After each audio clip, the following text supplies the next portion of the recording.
Welcome back to Fuzzy Logic, the podcast that breaks down the incentives that guide the decisions we make to understand who benefits from the status quo and what's at stake for the future. I'm Matt Haller. And I'm Chris Michaud. On this week's show, we'll be diving into financial succession. The baby boomer generation and older Gen X Americans have generated a staggering $30 trillion in wealth that is expected to be passed on to future generations in the coming years. But we're going to dive into who controls this money and who will ultimately benefit from the transfer of this wealth. But Chris, can you talk to us about how this generation came to possess such vast wealth? We have to rewind a little bit and look back into the economic landscape during the baby boomer era. So again, for folks who aren't familiar, we hear the term baby boomers widely considered as folks born between 1946 and 1964. So these folks really came into age of unprecedented economic growth. If you go back and look at their parents for context, the world basically had just been bombed straight to hell, right? Europe was a smoldering pile of rubble.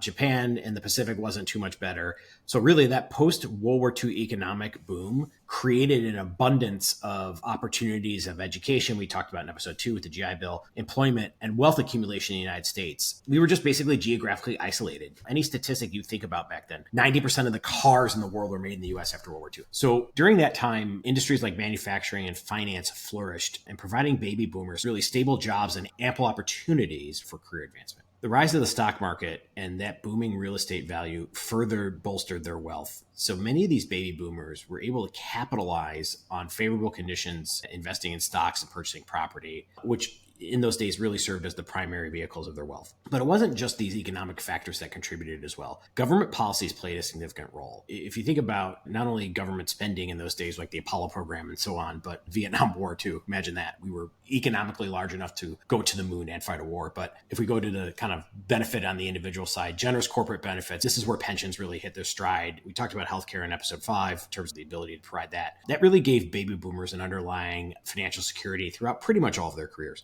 Layer in social programs like Social Security and Medicare. It's really further supported their financial well-being as they enter retirement age. And now they're really looking at that wealth preservation and inheritance planning. As baby boomers begin to distribute that wealth and have already started, what's really at stake? One of the biggest issues here is how is that wealth being spread out? So if you think about wealth inequality, there are some folks who will inherit substantial amounts of money, while many others will maybe inherit less or nothing at all. So when you start taking out averages and thinking about where the distribution is going, these disparities can really hinder potentially social mobility for those folks who inherit less, just the compounding of money. Or as Einstein put it, the seventh wonder of the world, the compound interest. But moreover, succession of this wealth raises questions in terms about the future and our economy. Will this inherited wealth really drive innovation and social progress as it did in the past? Or will it be hoarded by a privileged few, furthering entrenching some of those societal divides?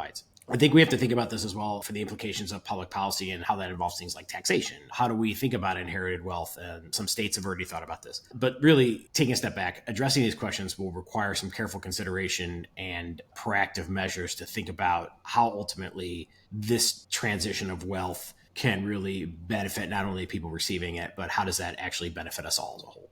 Yeah, I mean, I think about my own generation, millennials that have felt like we're 2 steps behind the 8 ball with everything. We talked on a couple episodes ago about how there's the idea of the economy is a little bit too small for us and colleges got really expensive and the jobs weren't really there when we got out. So all of these things mean that the opportunity that my generation has had is going to take a little bit longer to mature. Now, being able to inherit the kind of wealth that we're talking about on this episode certainly can help. But then there's even more questions that come out of that. The first one is that wealth isn't spread evenly across all people, right? It's highly concentrated among the few. The other one, I think this is a really intriguing question, is the assets that make up that 30 trillion. If you think about that wealth, it's not cash. We're not all of a sudden going to write a check for $30 trillion. That is made up in assets and homes, and there's implications for how you transfer those assets to minimize your tax liability. So all of these questions start to add up where who's able to control the money? How are they able to prevent some of that money being put back into the public sphere via taxes? And what's the implications on our society as a whole? Yeah, the interesting part about the whole You talked about it from a millennial lens. From a slightly older Gen X lens, you have to remember there are a lot fewer of us than there were of millennials, right? And we talked about it in our last podcast, right? 15,000 millennials are turning 35 every day. It's insane. Whereas we didn't have that. So you're right. There's going to be this weird sort of boomers who tended to have millennial babies, right? So they skipped over Gen X entirely. There's still that flow of wealth that's going to impact. But to your point, getting that much later in life because we're living longer. Again, if we go back to our healthcare episode, basically waiting till 60 to inherit a house is probably not a wealth strategy versus boomers. Their parents tended to live less and actually earned less because of a depression. So how does that wealth transfer and where does it go will be very interesting. And I don't think we've even seen the end of it yet. We haven't even talked about our good friend Gen Z, where there's 70 million of them. So if it goes to a millennial and it hands off to a Gen Z, the acceleration of that money, and to your point, the folks who have made very well off in that situation, how do we handle that? It's something we've never experienced before. We've never seen a transfer of wealth like this ever in human history. Well, and one question I have to that point specifically is this normal? Should we expect more of this in the future? Or is it that historically, pre-World War II, you didn't really inherit wealth. Maybe the family had a house that you passed down generation, but this idea that you've got stocks and bonds and 401ks and a pension and maybe a house, maybe a second house, not something that was common among the society pre-1930. Yeah, you had a bit of a guilt reaction, I think. Call it the Gilded Age, or the Gilded Age, depending how you look at it. Those folks who were scions that we all read about in history, right? Just because wealth was, and the argument was, oh, wealth was so highly concentrated back then. I think there was a bit of a more moral obligation in those days to spread that money around. So Carnegie with libraries, right? These guys don't get me wrong, like ruthless in their own right. But there was sort of an obligation that, yes, I might have heirs and heiresses, but that money, once I earned it, I should do something with it to benefit society, whether it's literacy or healthcare or whatever. Now, take much larger amounts of money and still spread it out now around more people. There's maybe a bit of a moral compass there that says, you know what, I inherited it. Why should I give it away? Any of it. I think Buffett even has this problem with trying to get folks to sign on to this pledge where they give away their wealth. Some folks have done it. Others have been like, go pound sand. I don't think there's a right or wrong answer either way on the money. But the bigger picture is, how do we navigate that? And I think you asked it, like, do we think this is just a blip in time? I think the compounding value of money means that this is only going to have a downstream effect to make it happen. So it'll be very interesting to see what happens in the immediate term with most boomers at this point. Their money is pretty much almost all but dispersed. There's a handful of maybe younger boomers, but the reality is we're talking about, let's be honest, right? Folks like yourself, like how do you manage and inherit that money? And if it's coming to you in large sums, it's something that hasn't been experienced before. When you get that money and then you ask the question, what do you do with it? Because for some inheritance, they are going to be able to use that as a net positive that's going to add to their net worth, be able to buy something otherwise maybe wouldn't be able to afford, make investments. Others, it's going to pay some of the debts that they've incurred because life is expensive now. And others won't get any at all. And what concerns me, what gives me anxiety about the future in our situation in our country is whenever we're concentrating among a smaller and smaller group of people in a capitalist system, the question becomes, how do I get more and more? Because that's what we do. And as society starts to split in two, you've got fewer haves and more have-nots. You create this situation where it's harder for the people with the haves to keep accruing more wealth. And at some point, something has to break in that system. Otherwise, the dollars that are flowing through our economy get tied up by very few people. You know, I'll push back on some of it in the sense that I think a lot of our elected officials have leaned on, oh, we should tax this wealth and that's how we're going to redistribute it. The reality is that 40% of income earners in this country don't pay any income tax at all. In fact, it's negative. So if you're talking about the top, call it 1% of income earners paying close to half of all the taxes, you've used that lever. Now, that being said, that's on like income like you and me going to work and earning a job every day. When you think about capital and the reinvestment of that capital, there's an interesting way to say, okay, how does that get impacted? And I think there are some folks who are looking at that differently with the estate taxes and that sort of thing. But either way, I don't think there's a right or wrong answer, but there is a question of which you can't really tax or legislate, which is the moral impact of how you think money should be distributed, particularly if you didn't, quote unquote, earn it, right? To be fair, most generational folks who have inherited money, by the time you get to the third generation, the money's gone, right? And we can list a whole host of history of folks. The Woolworths, right? Yeah, department store no one's ever heard of. Why? Because they spent it all. A&P, right? Grocery store, it doesn't exist anymore either, are very small, right? Again, all of those types of folks we think of in the robber baron eras, of, oh, they had all this money, like the Rockefellers, right? All that money's been spent. But does Anderson Cooper still have Vanderbilt money? is my question. I hope so. Just maybe a couple of bucks lying around his 3-story Manhattan penthouse. I think, Gloria Vanderbilt, to be fair, while she inherited money, she also had a clothing line and stuff, right? So she did something to try to earn that money, but the whole Vanderbilt family fortune, yeah, most of that has been whittled away over time. And again, you have more people, right? So that's another point of it too that we haven't talked about, which is, yes, someone inherits a lot of money, but if you have extended family, how do you spread that around? But you know what? Let's take a quick break. And when we come back, we'll talk to Dan Krivos, who's a managing director at Reveal Financial Group, part of the Northwestern Mutual umbrella, who will maybe help answer some of those things for us. Stay with us. Hey B2B sales pros, want to maximize your team's performance? Discover Compose Comp, your key to optimize sales incentives. We blend expertise and technology to give your reps the edge they need to close deals. Don't settle for ordinary. Visit composecomp.com and unlock your team's full potential today.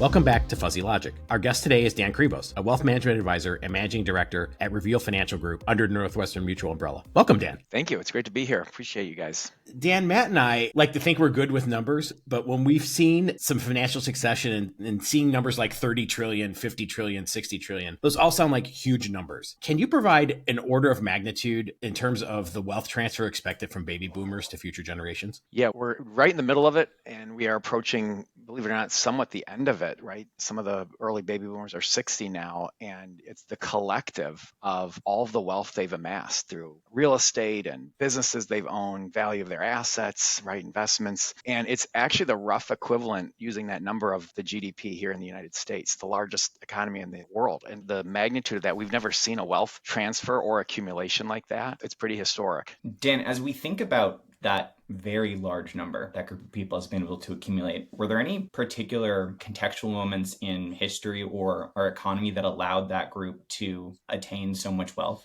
Gosh, when it's such a large number, there's no one issue, but so many contributing factors.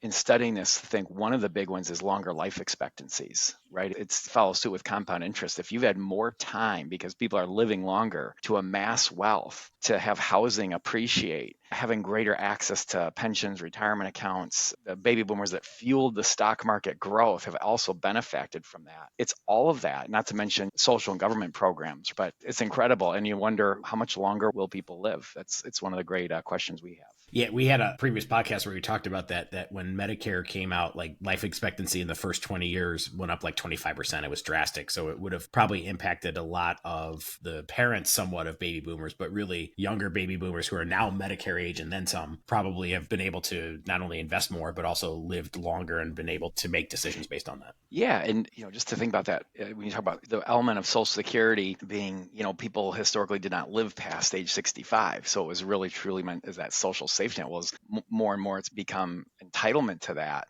That's expanded, right? The funding for it. You talk about Medicare, and I heard that other podcast. It's so important. Things that killed our parents or grandparents in the past, strokes and heart attacks. My mom's been dealing with cancer since last September, and she saw the medical bills, which fortunately Medicare covered most all of them, but it was over $700,000. So you think about what that's meant. Your question earlier, it's just one person, but it's throughout that generation. As we talked a little bit about some of those drivers of wealth and how one generation was able to accrue a lot of wealth over the course of their lifetimes, how do you think that the drivers of wealth are changing today? What's different about the way that Chris's generation, my generation, and the generations that come behind us have to think about making their money compared to the generations that came before us? Boy, that's interesting too. There's so much to it. I think there's a part of it. The more and more I hear from clients, being in my field for almost 24 years now, it's so many people want side hustles and additional businesses and passive incomes. So they don't think of wealth as just coming from their paycheck, one job, one source, and then maybe saving some, or the responsibility that they've then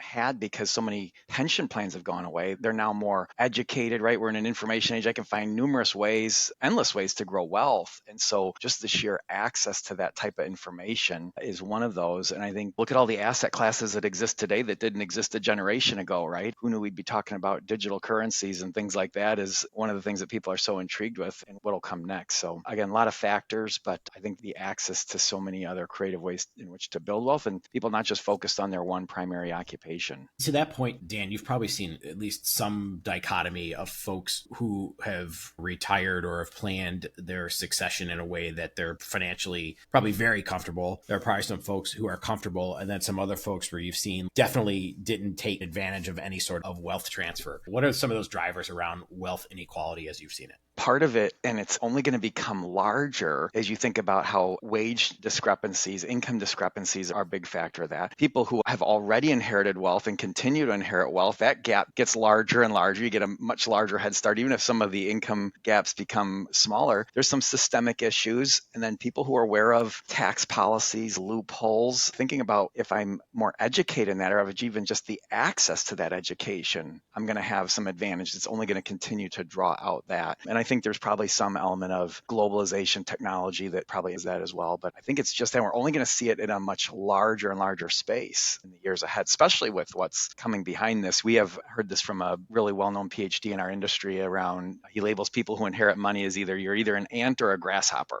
And an ant is you're basically going to save all the money and you're never going to spend anything you inherit, right? Which means more. And then if you're a grasshopper, you're basically all inheritance money is spent within the next 4 years. So it's who falls into which camp probably contributes to that as well. Is that a function of who's getting the money, or is that a function of the consumer and how that person's spending money? Yeah, probably some of both, right? How well is money educated in our schools? How much is it normalized and talked about within families? Is it taboo? Do you just observe it from parents? There's so much, even if you go into a field to study it in school, I think a lot of those people, I'm actually question how much they actually learned about what spending and savings looks like. But it's, I would say, a combination, Matt. Definitely it's education, but then it's also just behavior. And I think that's changed a lot, even coming post-pandemic. It was, think about our economy, 2/3 of the US economy is consumer spending. And the thing about the U.S. and why it's so hard to predict this recession that apparently has been looming for years is U.S. consumers spend money whether they have it or whether they don't. So trying to predict, it's a fool's errand, right? How do you know when it's going to come? And I saw the most recent savings rates this week, I think are down to 3.2%. People are kind of like, look, I'm going to spend the money because I'm not promised tomorrow. I think that's part of just what have you been accustomed to, what it was your personal experience, and what your